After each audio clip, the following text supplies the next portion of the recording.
khaniisku miyuu toobad keeni karaaba in baa maalin dadkii marka xabsiyada mid ka mid ah diinta u sheegay maxaabiista baa meeshan iyogeed maalin marka wuxuu yiri sheekhow anoo tukanay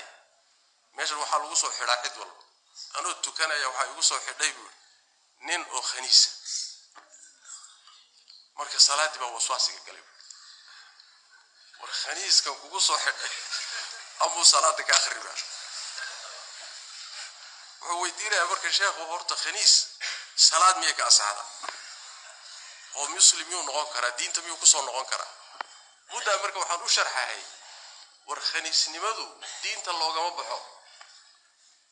waa dambi foolxun oo aad u foolxun laakiin ma aha khaniisku inuu diinta ka baxay waa muslim haddana dambi culus ku jira sooma sidaas daradeed hadduu tukado salaadiisu waa salaad caadi hadduu soomo soonkiisu waa soon caadi malaha waa la yaabantay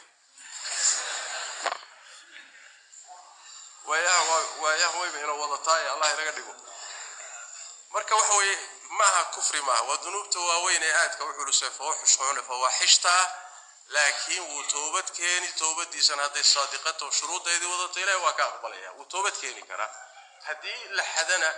xadda la xaday muxuu ahay dilka kafaara u toodamidhaaf ilaahay uga dhigaya